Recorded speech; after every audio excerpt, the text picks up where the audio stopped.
April 16th, 1943, 18,000 feet above Saint-Nazaire, France. The sky is a hard, washed-out blue, brittle with cold.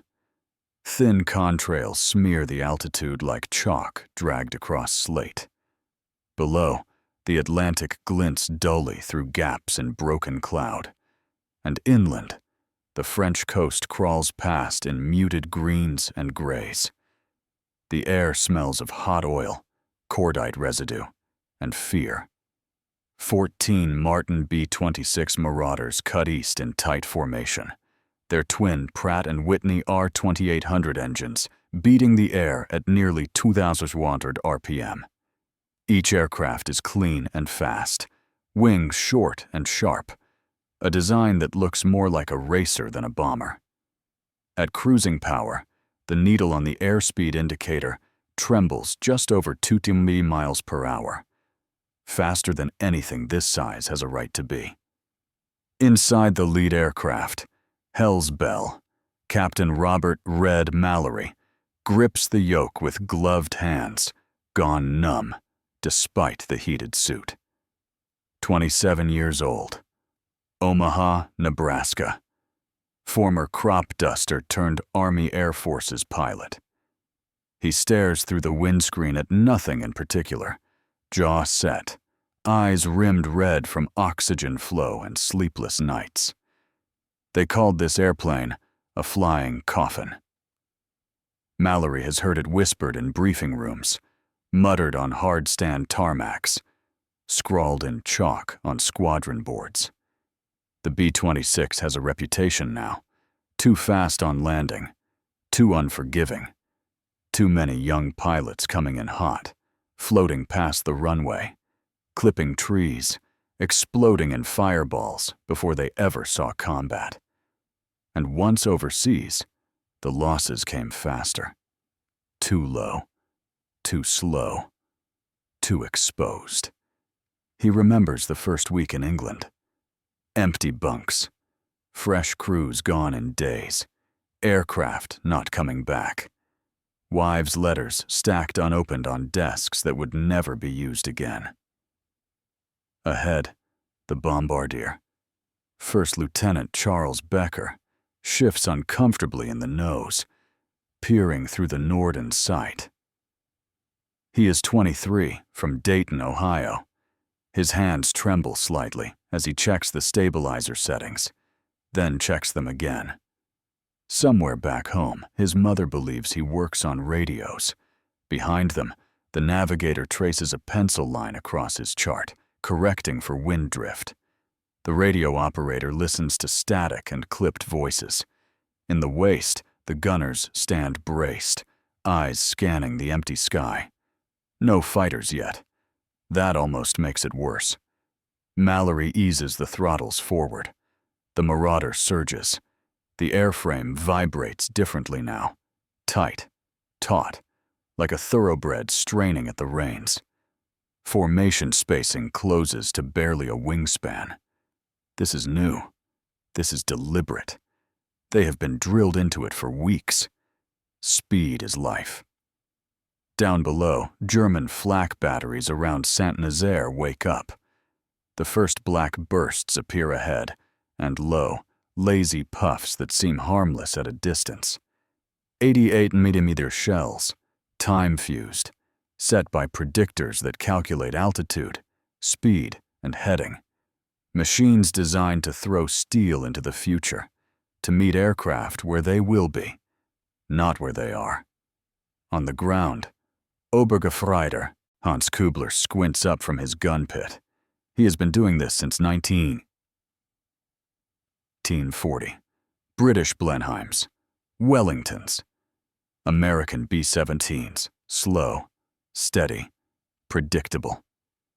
The predictors whine softly as dials spin. Range, height, course, speed. Medium bombers, someone says. Marauders.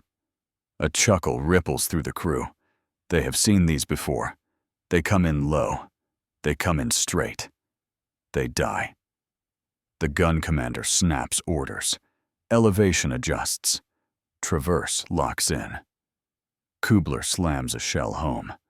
The breech snaps shut with a metallic crack that echoes through the pit. Fire. The gun bucks. Smoke and dust erupt around the emplacement. High above, the shell bursts, but behind the formation. Too late. Too slow. Mallory sees it instantly. "Flak's off," he says into the intercom, voice tight. "Hold it. Don't break." More bursts bloom, black flowers tearing the sky apart. Shrapnel rattles against aluminum skin. One fragment punches through the starboard wing of the aircraft, off their right, tearing a jagged hole, but missing fuel and spar by inches. The formation does not scatter. They push faster. Airspeed climbs. 275. 280. The Marauder is no longer flying the profile the Germans expect. The Predictors lag. The shells detonate where the bombers would have been seconds ago. Crews on the ground begin to shout corrections, hands spinning wheels, chasing a target that refuses to be where physics says it should. Inside Hell's Bell, the engines howl, exhaust stacks glowing faintly orange. Oil temperature creeps toward the red. Mallory ignores it. He knows this airplane now, knows how much it can take, knows that if he eases back, even a little, the sky will close in. Below them, Saint-Nazaire grows larger. U-boat pens, concrete bunkers, targets that cannot move. Becker lowers his head to the sight. Bombs in 30 seconds. Flak thickens, louder, closer. One burst slams the air just off the nose, rocking the aircraft like a fist to the chest. The Marauder shudders, but holds together. The formation holds. On the ground, Kubler stares upward, confused. He adjusts again, fires again, misses again. "They're too fast," someone says. Another laughs, but there is no humor in it now. Up above, the Marauder barrels onward, engine screaming, aluminum skin scarred but alive. No longer prey drifting obediently into the kill zone, but something else entirely. Something the guns are struggling to catch. April 16th, 1943. Seconds later, over Saint-Nazaire. The target fills the windscreen. The massive concrete pens squat beside the river like armored beasts, their roofs thick enough to shrug off anything but a direct hit. Smoke from earlier raids still stains the air, a permanent haze that smells of burned fuel and damp stone. Tracer fire begins to reach up now. Light flak, 20mm and 37mm guns, throwing glowing beads into the bomber stream. Inside Hell's Bell, the world narrows to instruments, vibration, and the relentless ticking of the bomb run. "Steady, steady." Becker's voice is flat, professional, a thin wire stretched tight. His eye is glued to the Norden sight as the stabilizer fights turbulence. The Marauder wants to wander at this speed, its short wings biting hard at every gust, every pressure change. Mallory holds it on course with constant micro-corrections, wrists aching. Airspeed, 285 mph. Altitude, 18,200 feet. Too fast, too high. Wrong for the German math. The flak is everywhere now, black and gray bursts peppering the sky, but the pattern is wrong. It trails the formation like a wake behind speedboats. Shrapnel slices empty air where the bombers were moments earlier. The Predictors chase. They cannot lead far enough. In a gun pit near the docks, Kubler's loader is shouting, "Higher! Faster! They're running!" The Predictor operator cranks frantically, sweat streaking his face despite the cold. The machine's gears chatter, needles swinging wider than training ever suggested. This is not how medium bombers are supposed to behave. The calculations are built on assumptions, approach speeds, bomb run stability, margins for error. Those assumptions are dying in the sky. A shell bursts close off Hell's Bell's port side. The concussion slams through the fuselage, popping circuit breakers, dimming lights. The radio operator swears as static floods his headset. In the waist, Sergeant Tom Alvarez, 29, San Antonio, braces himself as jagged fragments whistle past his position like thrown knives. "Jesus, did you see that?" he yells, more to himself than anyone else. Mallory doesn't answer. He is counting seconds. Becker's hand hovers over the release. 10 seconds feels like a lifetime. The Marauder tears through the flak curtain, engines straining at continuous power settings that would have been unthinkable months earlier. Back then, they throttled back, flew neat and slow, gave the gunners time to aim. Back then, they died. Now, the airplane is a weapon itself. Bombs away! The release shudders through the airframe. 4,000 pounds of ordnance drop cleanly, the sudden loss of weight snapping the Marauder upward. Mallory counters instantly, trimming hard to keep from climbing into the flak again. Becker lifts his head, eyes wide. He watches the bombs fall, tumbling briefly before their fins bite, and they streak down. Below, concrete erupts. A direct hit slams into the edge of a pen. The explosion blossoms outward, throwing chunks of reinforced concrete the size of trucks into the air. Secondary blasts ripple along the docks as fuel and ammunition cook off. Smoke surges skyward, thick and oily, reaching up toward the departing bombers like grasping hands. Cheers crackle over the intercom. Short, hysterical, cut off quickly, because the most dangerous moment is still ahead. "Flak shifting!" someone shouts. The Germans are adjusting now, abandoning precise prediction and flooding the exit corridors with steel.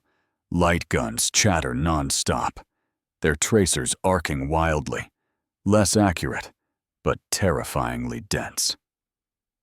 Mallory shoves the throttles forward another inch. The engines protest, temperatures climbing. The Marauder shivers as it punches through its own slipstream. Airspeed creeps past 200 km. The red line is a suggestion now, not a rule. Behind them, a bomber on the left takes a hit. A 37mm shell punches through the fuselage, detonating inside. The aircraft lurches, rolls, then, miraculously, keeps flying. Smoke pours from a jagged hole near the wing root, but the pilot holds formation, refusing to slow, knowing what slowing means. Down below, Kubler fires again. The shell bursts ahead of the bombers this time, too far ahead. He swears, slams another round home. "They're not slowing," he says, voice thin. His officer doesn't answer. He is watching the bombers streak past the predicted kill zone untouched, their contrails stretching away like scars across the sky. For the first time, the laughter is gone. The Marauders roar westward, dropping altitude slightly, speed still building as gravity joins the fight. Fighters never appear. There is no time, no window. The raid has come and gone like a knife thrust. Inside Hell's Bell, Mallory finally exhales. His hands are shaking. The coast slides back beneath them. Flak fades into distant thunder. One by one, the aircraft begin to count themselves, voices checking in over the radio. 2-5, still flying. Red leader, minor damage, crew okay. 6 is hurt, but we're coming home. When they land hours later, Engines whining down on an English airfield slick with rain. The ground crews stare in disbelief. 14 out of 15 returned. Weeks ago, that would have been unthinkable. Somewhere in Germany, Flak officers will write reports blaming poor weather, bad fuses, pilot error. But a quieter truth is taking shape. The B-26 has learned how to survive, and the guns are starting to fear it. Summer 1943. Weeks later. Northern France. The change does not come all at once. It arrives in fragments, scribbled notes in after-action reports, hurried briefings conducted under cigarette smoke and low ceilings, quiet conversations between men who have watched too many formations vanish. For the crews of the B-26, the lesson is brutal, but clear. Speed is not optional. Formation is not a suggestion. There is no room for heroics, no room for individuality. Survival depends on discipline, measured in inches and miles per hour. Captain Mallory stands at the front of a corrugated metal briefing hut, tapping a grease pencil against a chalkboard smeared with diagrams. He has flown 7 more missions since Saint-Nazaire. His face is leaner now, his eyes older. 280 minimum, he says, voice carrying over the hum of a generator outside. That's not cruise. That's bomb run. If you drop below it, you're dead. If you break formation, you're dead. If you think Flak can't track you and relax. He lets the sentence hang. Around him, young pilots listen with a focus born of fear. They have heard the stories. They have seen the wrecks dragged off runways. They have read the casualty lists. The Marauder itself seems different now, less an enemy, and more a demanding partner. Its short wings punish sloppy hands, but reward precision. At speed, the aircraft becomes stable, almost smooth, its control forces firm and predictable. The engines, once nursed, are now trusted to run hot, to scream through bomb runs and live. Across the channel, the Germans are adapting too. In a concrete bunker outside Caen, Kubler sits on an ammunition crate, helmet pushed back, listening as an officer lectures a room full of Flak crews. Charts are pinned to the wall, altitude bands, revised speed estimates, shaded zones marked unsicher. The Americans have altered their tactics, the officer says. They are faster, tighter. Their bombers are not behaving as expected. Murmurs ripple through the room. We must lead further, the officer continues. Fire earlier, saturate the approach. Someone raises a hand. Herr Leutnant, the Predictors. The officer hesitates. Just a fraction. The Predictors are calibrated for known profiles, he says carefully.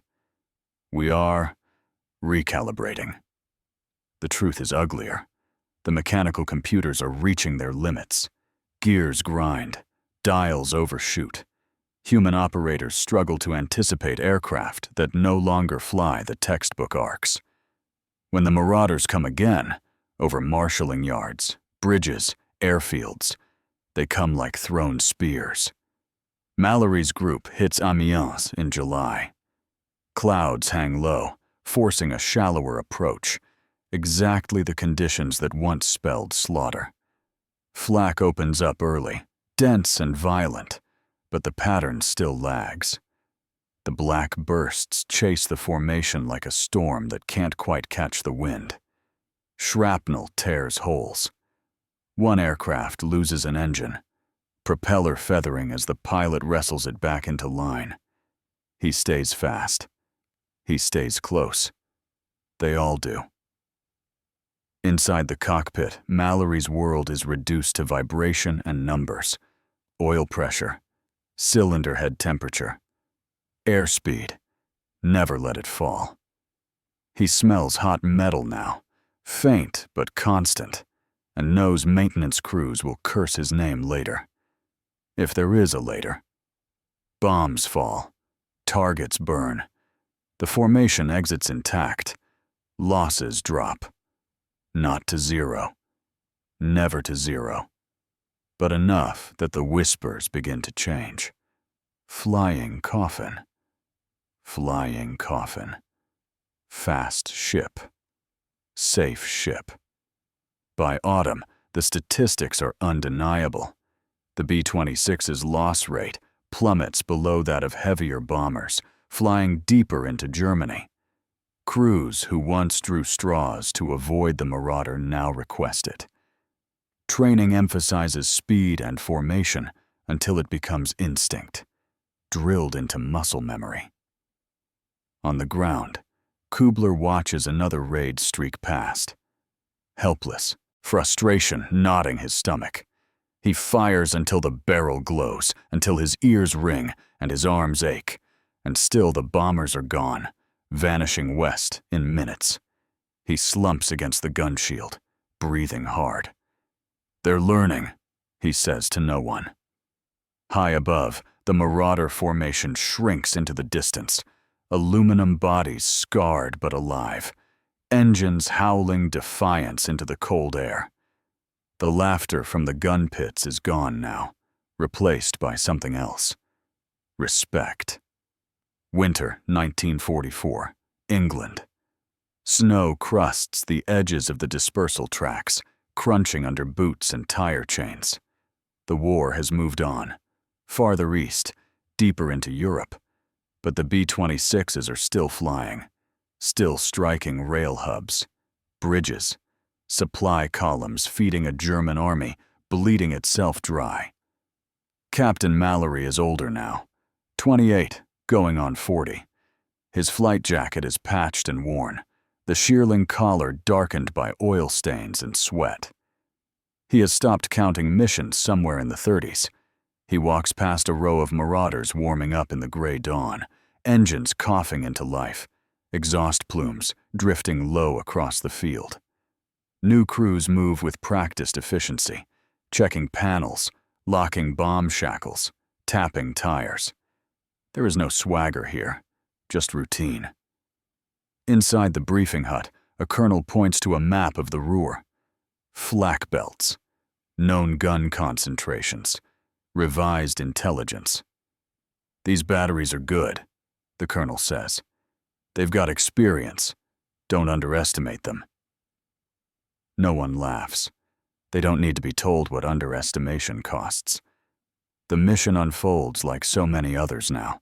Take off into low cloud, climb through ice and turbulence, then a sudden break into clear air where the sky opens cold and blue. The formation assembles, tight and disciplined, wingtip to wingtip.